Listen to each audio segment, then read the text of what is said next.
operators. Today we're going to go over some of the things that you need to know regarding repairing your taggers. We're going to go over multiple steps, and then we're going to talk real quick about how you should and shouldn't package them. First thing you need to know with the repair if a tagger isn't working properly, and I'm going to list everything right here so you guys can see it. The first thing you need to know when you're trying to repair a tagger that's not working properly is to go over some basic steps. The first thing you need to do is do a factory reset. To do a factory reset, follow the instructions in our tagger guide, and I'll link that down in the description. If the factory reset doesn't work, give it a fresh clone from a tagger that you know is good. So you're going to switch that tagger into editor mode, and then you're going to go ahead and give it a clone. If that doesn't work, you need to call us. We're going to walk you through basic troubleshooting. We'll at that point tell you what needs to be sent in, if anything needs to be sent in at all, or what repair parts you need to purchase to get your equipment fixed. Alternatively, or additionally, you can buy repair kits, both standard and premium kits, to have on hand. We highly recommend you get one or two of these kits and keep them with you. Reason being is if you have a red button go out or another piece of your equipment goes out, and we tell you you need to replace that gear, more often than not that gear will be in the repair kit, and you can put that in your tagger, then send the broken or the bad piece, no, I don't want to say broken, the bad piece to us, and we'll replace it. Then you take that replacement piece and put it back in your repair kit. This eliminates any downtime. When you call us, we'll explain any costs that will be in addition to trying to get these taggers fixed. So if you're sending us stuff, we'll talk about shipping. If you're needing to buy a part, we'll talk to you about the cost of all of that. We'll make sure our goal is to make sure that you have as little downtime on these taggers as possible. On that, whenever you do have downtime, you have a lull in your bookings. That's the time when you need to go once over your taggers, make sure everything's working properly, check the zero on your taggers, check our zeroing video for that, make sure everything's working properly. That's the best time to do it. You don't want to forget about your gear until you have a booking, and then go to that booking and your gear's not working properly. You want to go to that booking and all your gear is working 100%. Now that we've talked about PM, let's go over, or preventative maintenance, let's go over how you should send it to us.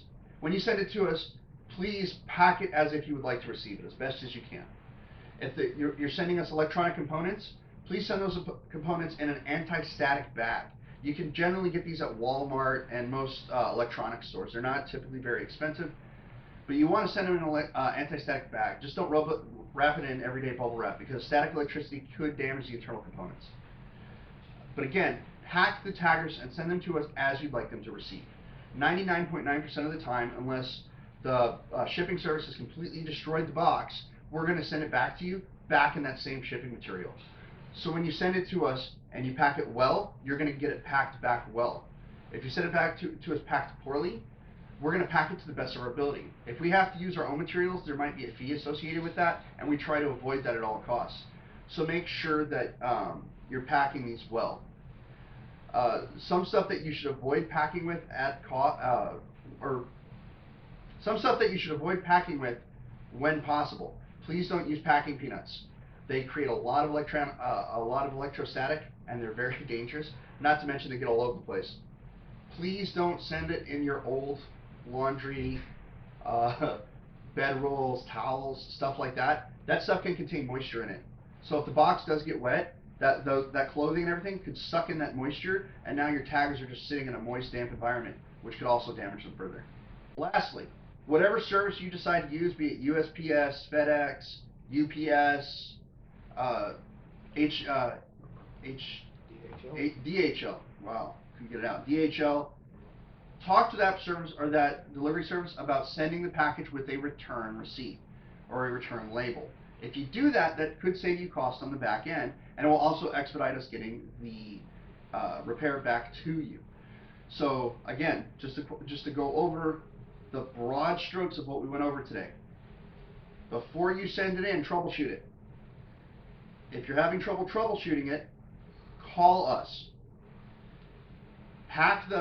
If you are sending us a repair, pack it like you would like to receive it. Send it with the return label. If you have any questions, feel free to contact us. All of our email contact information should be in the description below. You have a great day.